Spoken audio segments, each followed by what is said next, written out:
It's unfortunate that we're in a country such as this. In the past, elections has been rigged, and we don't have people coming out to complain.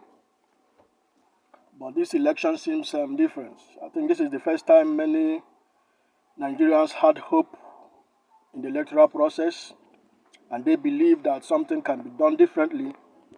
Unfortunately, it seems they took us back to the old ways of election rigging in Nigeria. This is very, very unfortunate. I saw many old men and women coming out to vote during this election. Some of them came out with walking stick, and I wonder what they came out to vote for. But maybe they have their reason. They had hope in the process. Like I said in the past, people don't usually come out to vote because they never believed in the process. So people are saying that the ex-president Olusegun Obasanjo is one of those who have rigged election in the country. They may be right, but the good thing is that the same rigging happened in the past, and since then, Nigerians have been working on ways to improve on the process to avoid election rigging. That's how they came up with the beavers, which gave people hope. Now, the ruling party, APC, did not only disappoint Nigerians, but they did a daylight robbery. This is not just rigging an election, but robbing Nigerians. They promised us an electoral process which we believe would be more transparent if followed. That is why we had hope, because most of us never believed in the process. But finally, they took us back to the old order so that they can have their ways. I don't know how criminals will be in power, and they expect us to that they will rule this country in a way that will be different. Rigging an election is a criminal act, and when you talk, they will send the security agents to come and arrest you. When people protest, they want to come against you, to come after you. They don't want people to talk. Now they are saying you can go to the court because they believe in the Supreme Court. They believe that the court will give them justice. Most Nigerians don't also believe in the Supreme Court, which is also a shame. It's unfortunate that we live in a country where it seems all arms of government is just corrupt. But what we will say is that there's no way this kind of robbery is going to stand. Because if we allow this to stand and go unchecked, where a ruling party will rob Nigerians, broad daylight robbery, and they don't expect Nigerians to talk, the implication is that in future it will continue and nothing will be done about it. When somebody wants to talk, they will refer you back to this same case where it was done and nothing happened. Even if they win in court, it will also be a landmark in the Nigerian history that Nigerians were robbed and nothing happened, and even the court allowed it. So we are setting not just robbing today, but making history for this country. When PDP ruled for 16 years, APC came into power. After 8 years, they bragged that they will hold on to power for more than 50 years. And with the way things were going, it was obvious that most Nigerians were not willing to vote for APC. Because the election happened when there was fuel scarcity, money, there was no money, people were suffering. So it was even less likely for APC to win this election. Maybe you can see why Tinubu will even lose in Lagos State. But they robbed the Nigerians of their vote. And they expect you to go to court so that they can easily quench the fire from the court.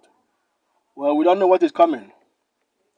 But I just want the federal government to understand that Buhari, as a president, should know that this was not how he came into power.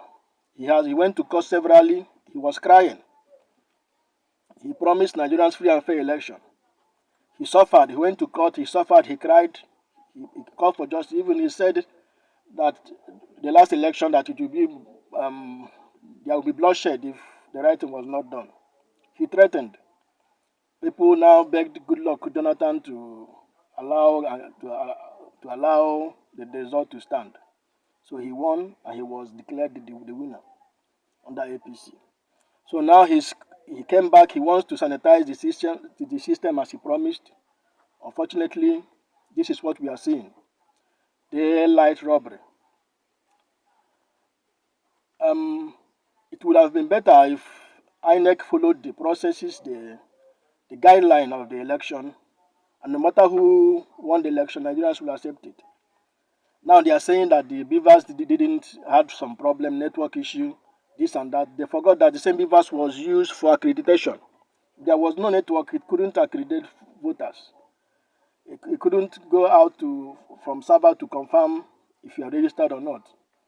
The same beavers was used to upload other results in other election, but when it comes to the presidential election, they claim they have issues.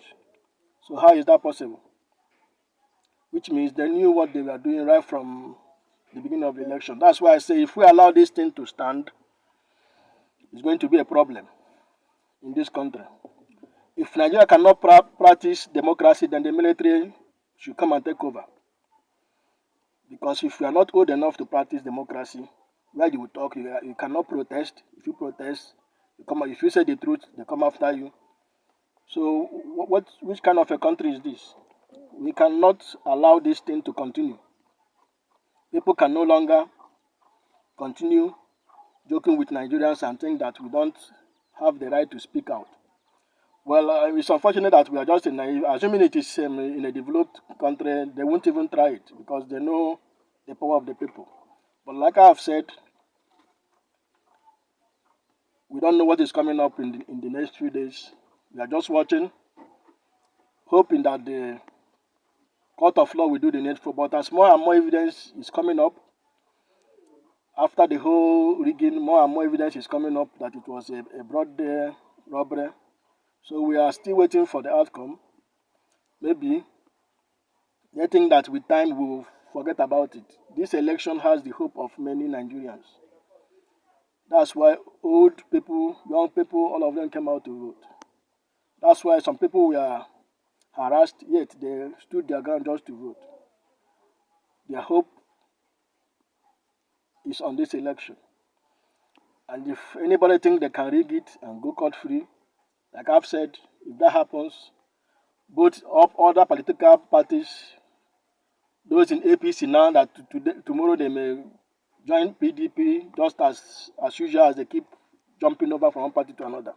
They should remember, if APC succeed in holding on to this power through the back door because they want to retain power and it is allowed, then it is the Nigerian democracy that is going to suffer for it. The democracy that some people fought so hard for Nigerians to get.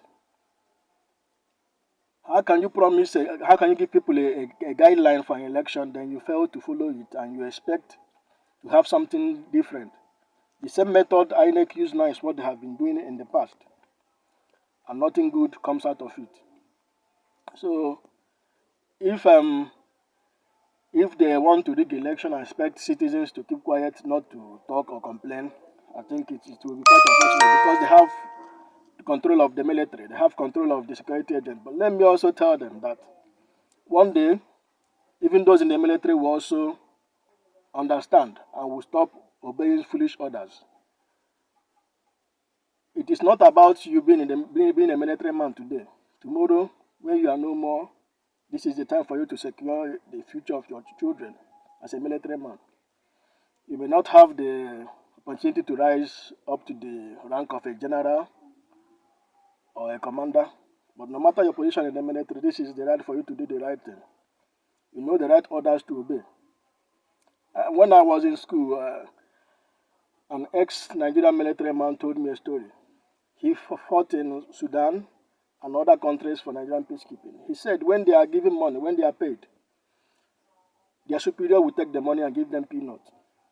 One day, where they were staying, in the country they went for peacekeeping, the US forces came there, asked them if they have eaten.